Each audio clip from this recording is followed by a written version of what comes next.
Yung ako'y bumati sa inyo at ipagpatuloy na po natin ang kalooban ng Ama sa ating gawain sa araw na ito. Sa kalooban po niya, parang niloob niya na maging tema nating pagsasalu-saluhan ay ang kaukulang gaano kahalaga ang paglilingkod sa buhay mo. Amen po ba? Ito po ay hindi lamang para sa mga lingkod na turingan na bilang mga alagad. Ang ibig pong sabihin ng lingkod, tayo pong lahat ay lingkod ng Diyos. Amen po ba? Kahit po tagasunod, pasyente. Paano po ba natin siyang pinaglilingkuran? Gaano po ba kahalaga? Amen po ba? So hindi na po ako magbabahagi sapagkat batid ko na kung loloobin ng Ama, marami tayong mga kapatid na damang-dama nila ang tumindig sa harapan at magbahagi ng kaukulang mga damdamin nila. At sa panimula po ng ating bahaginan, sa kalooban po ng Ama ay nais kong panimula natin ito sa isang kapatid natin na mag-aalay ng awitin. Ito po ay ng isang araw pa kaukulan, kagaya po ni Guro, subalit hindi niloloob dahil lumalabas na nga po ang mahal na apo. Kaya po, uunahin ko na pong tawagin ang ating mahal na kapatid na Lorna. At happy anniversary nga po pala, Mother, at saka anak na Emma, happy anniversary po sa inyo. Palakpakan po natin ang Panginoong Diyos na buhay para po sa ating kapatid na Lorna.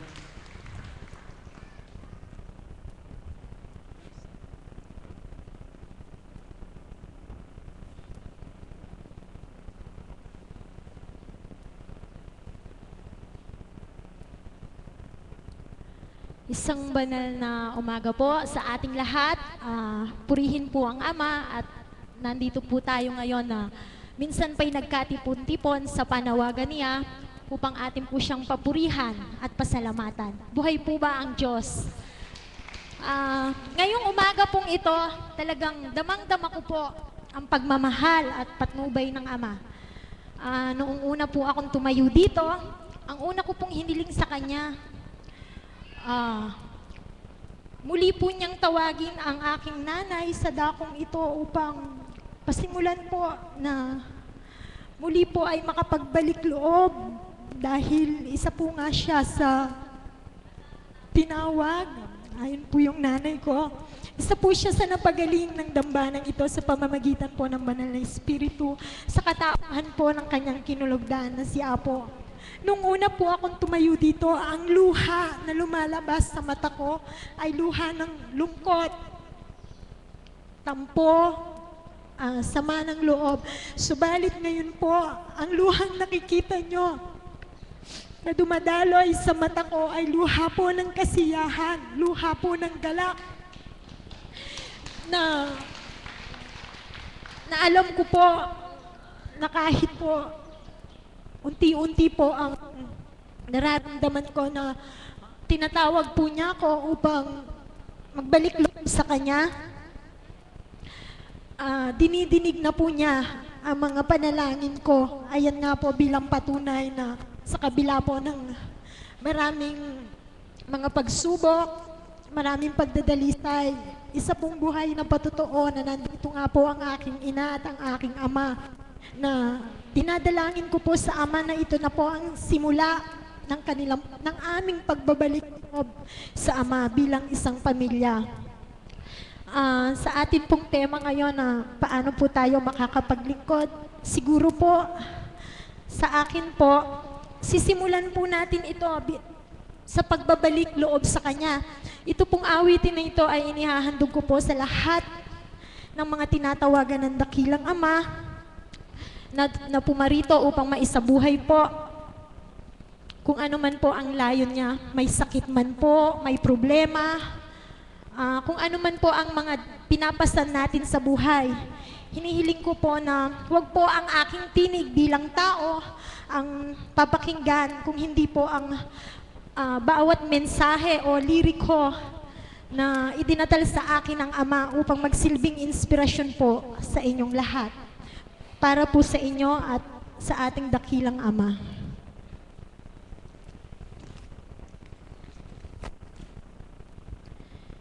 Sa gitna ng dilim, ako ay nakatanaw ng ilaw na kay panglaw. Halos di ko makita. Tulungan mo akong ituro ang daan, sapagkat ako'y sabik sa amang pinagmulan. Ama ko, nahan ka, ako ngayon'y nag-iisa. Nais kong magbalik sa iyo, Ama ko. Patawarin mo ako kung ako'y nagkamali sa landas na aking tinahan. Sa pagsibol ng araw hanggang dapit hapon, malamig na hangin ang aking kayakap. Huwag sanang hadlangan ang aking nilalandas, sapagkat ako'y sabik sa amang pinagmulan. Ama ko, nahan ka, ako ngayon'y nag-iisa. Nais kong magbalik sa iyo, Ama ko. Patawarin mo ako kung ako'y nagkamali sa landas na aking tinahan. Patawarin mo ako kung ako'y nagkamali sa landas na aking tinahan.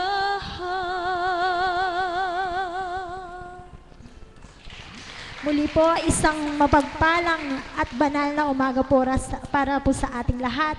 Tayo na po at magbalik loob po tayo sa dakilang Ama. Maraming salamat po. Muli po, palakpakan natin ang dakilang Diyos na buhay para sa ating kapatid Lorna, sa kanyang gininto ang tinig at pagdakay alinsabay ang segunda ng ating minamahal na guro. Di po ba? Napakasarap pong namnamin ng bawat nilalaman ng mga awitin. Tumatagos po sa ating kalamnan.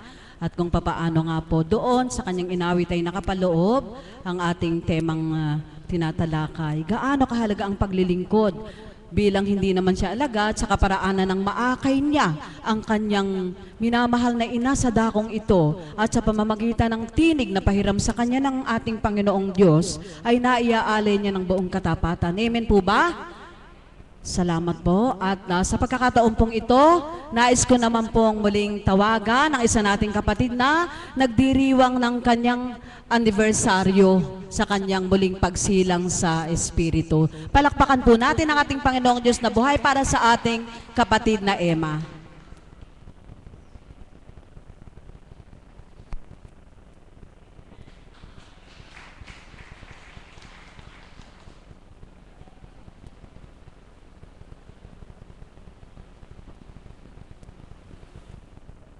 Isang mapagpalang umaga po sa tanghaling ito. Palakpakan nga po natin ang ating Panginoong Hesukristo.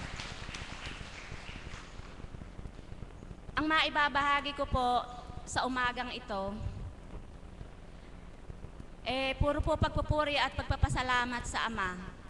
At sa ngayong oras pong ito, 8 taon na po kami na hinirang ng ating Panginoon sa katauhan ng ating mahal na Apo Kunching.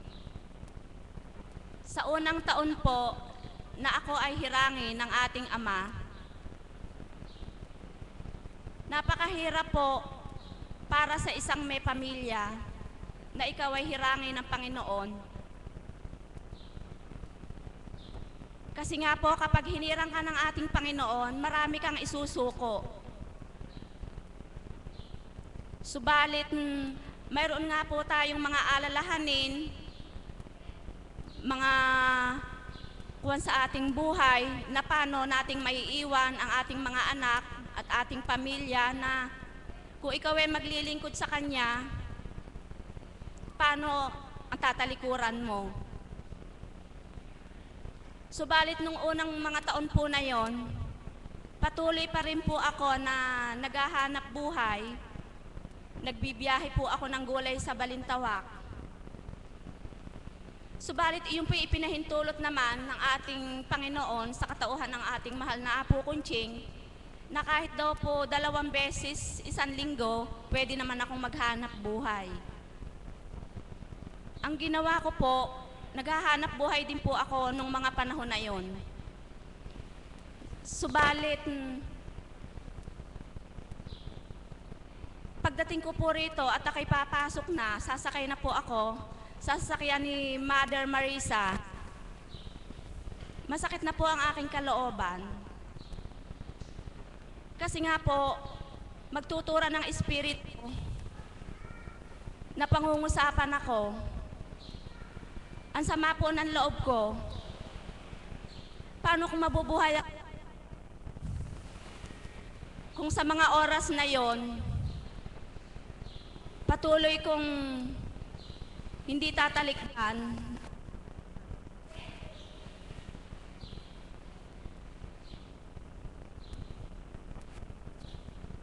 Ang gagawin ko po, umiiyak po ako noon. Masama po ang loob ko kapag napagturanan na po ako. Uuwi po ako ng bahay, magninilay ako. Ang sabi ko po, paano na ang mga anak ko? Siguro po meron pong mga kalahating taon opo, na ako po ay naghahanap buhay, tuloy po ang biyahe ko. Noon po pala, pag ikinadkad ko na po ang aking paninda, idinudulog na po ni Mother Marisa na huwag na pong mabili ang paninda ko. Pawang katotohanan po, kapag ang tao ay dumudulog na tapat, talaga pong pakikinggan, hindi po talaga mabili ang aking paninda kahit ano ang sabihin ko sa mga taong nagdadaan, para pong wala lang po sa kanila. Ngayon po, nagnilay na naman po ako. Sa pagninilay ko po, ang sabi ng aking anak na Emily, "Nanay, kung ganyan lang ng ganyan, na ikaw ay iiyak, nawa, iwanan mo na ipagtitinda mo, patuloy ka na lang na maglingkod sa Kanya." Nag-aaral po yung mga anak ko. Ang sabi ko po, paano naman anak? Paano naman kayo? Bahala na, kapo niyang ganon. Ang ginawa ko po, dahil naglingkod na po ako, nung sa loob ng 1 taon, pasulpot-sulpot po. Pero nung dumating na po ang ika-7 taon na puspus ako, nilapitan po ako ng mahal na Apo Kunching, nakaluhod po ako doon sa kuwan na yon. Itinuran po niyan lahat ang gawa ko sa palengke. Pati po yung mga paghahalayhay ng aking paninda. Pati po yung mga nagkakaroon ako ng sakit sa aking kalooban, nakikipag-away po kasi ko noon. Itinuran po yon ng banal na espiritu. Kung hindi po banal na espiritu ang nagturan sa akin noon, sino naman si Apo para yun ay malaman niya, nandirito siya at ako'y nasa palengke? Di po ba buhay ang Diyos? Palakpakan po natin siya. Kanya doon po sa pagkakabendisyon ng mahal na Apo Kunching na nandoon po ako, Patuloy na po niyang niligawan ako ng ating Panginoon sa katauhan niya.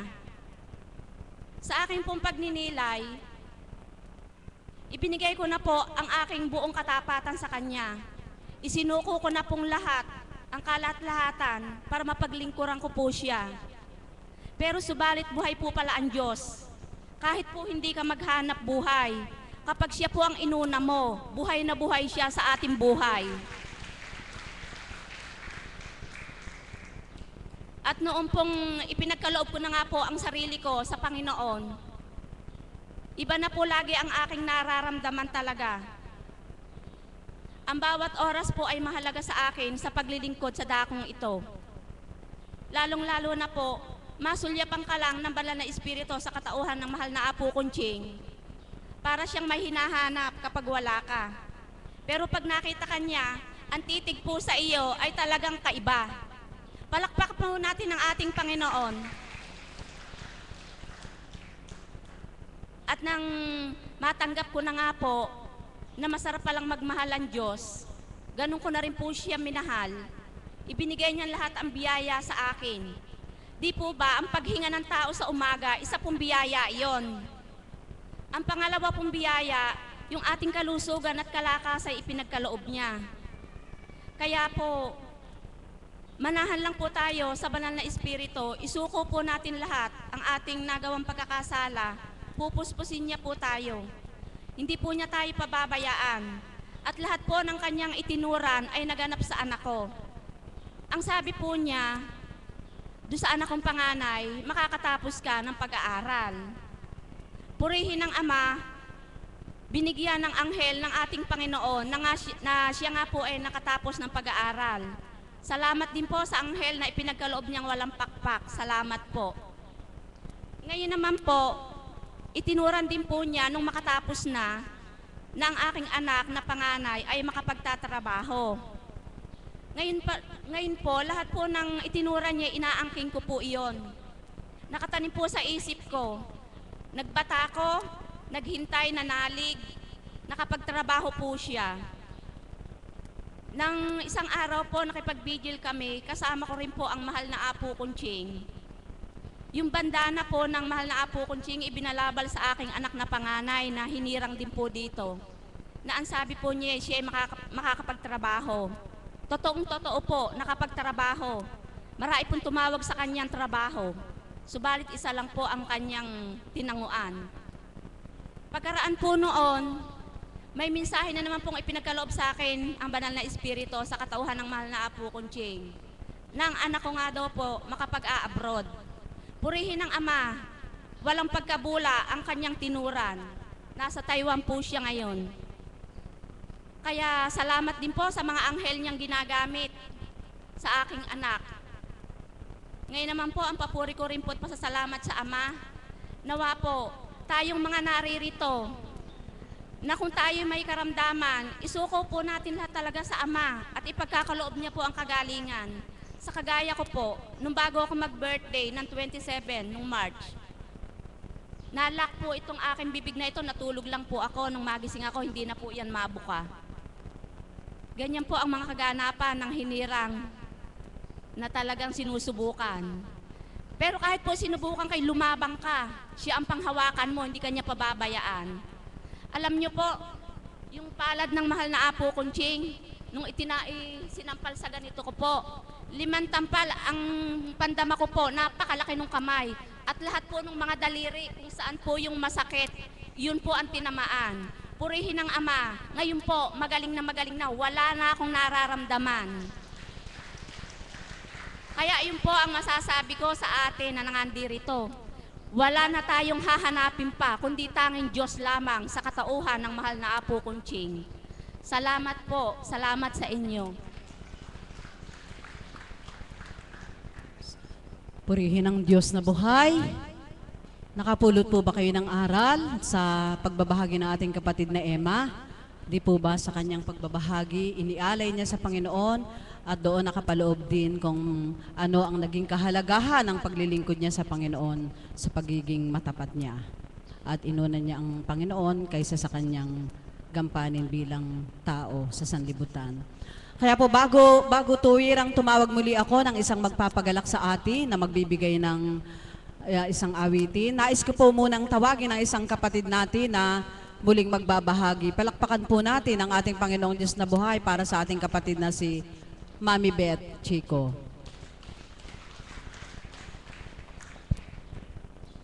Salamat po aming dakilang Ama sa panibagong araw na ibinigay mo sa bawat anak mo na inakay mo sa banal na lugar na ito upang inyong dinggin ang kanilang panambitan at makauwi sila na puspos ng kagalakan. Muli nga po ay palakpakan natin ang buhay na Diyos. Magandang umaga po sa inyong lahat, lalo na po doon sa mga first time na nakapunta dito. Mapapalad po kayo na naakay sa banal na lugar na ito upang higit niyong makilala ang Diyos na buhay na malayang kumikilo sa ating buhay. Ang tema pong ibinigay ng ating kapatid ay tungkol sa paglilingkod. Ang paglilingkod po ay ginagawa natin sa iba't ibang pamamaraan. Amen po ba yon? Ang isang magulang, ang isang ina ay naglilingkod sa kanyang mga anak sa pamamagitan ng pagkalinga sa kanila at pag-attend sa lahat ng mga pangangailangan. Ang paglilingkod ay ginagampanan ng tao sa iba't ibang lugar. So it does not mean na ang paglilingkod ay hindi lamang nakasentro sa iisang sitwasyon, sa iisang bagay.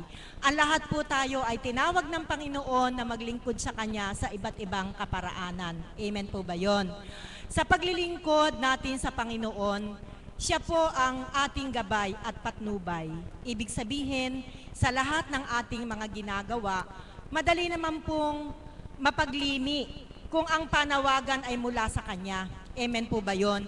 Kung ang inyuutos o inyaata sa iyo ay pawang nagdudulot ng kabutihan sa iyong kapwa, 100% ang panawagan ay mula sa ating Panginoon. Subalit, kung sa paglilingkod mo, nakapagdudulot ka ng kalumbayan, ng kapighatian, nakapagdudulot ka ng pagkakasala sa iyong kapwa, reject niyo po yun sapagkat 100% hindi po iyon mula sa Panginoon. Iyon po ay mula sa kalaban ng ating Panginoon. Amen po ba? Sapagkat meron tayong mga ginagawa na akala natin ay inipaglilingkod, subalit may bahid na makapagdudulot sa atin ng pagkakasala. Kapag ka ito'y nagdulot sa inyo ng pagkakasala, pag-iisip ng masama sa inyong kapwa, at iba pang kaparaanan, i-reject nyo po yun sapagkat paglimian nyo po na ang pag-aatas o pag-uutos na ibinibigay sa inyo ay hindi nagmumula sa ating Panginoon. Ako po ay matagal nang naglilingkod bilang tao, subalit batid ko po na yun din po ay kaparaanan ng Ama upang ako ay makapaglingkod sa aking kapwa. Subalit dumating po ang takda nang ako ay tahasang inakay ng Panginoon upang maglingkod sa Kanyang ubasan. Ibig sabihin po, paglilingkod sa mga bagay na may kinalaman sa mga espiritual na kaganapan sa buhay ng tao. Alam niyo po, maliwanag na maliwanag po sa akin ang panawagan ng Panginoon. Sapagkat ang bawat panawagan, huwag po kayong tanggap ng tanggap. Dapat po mag-reflect din po tayo kung saan nagmimula ang panawagan na katulad nga po ng naipaliwanag ko na kung sa gawang kabutihan at kabanalan, 100% mula po sa Panginoon. Sa akin po ay maliwanag ang Kanyang panawagan. Sapagkat ako'y nang tinawag ng Panginoon, ako po ay nasa peak ng aking gawain, na peak ng aking karir. Subalit nang tawagin po niya ako, hindi po ako nag-alinlangan. Ako po ay tumalima sapagkat batid ko na ang panawagan ay mula sa Kanya. Alam niyo po, sa pagganap ko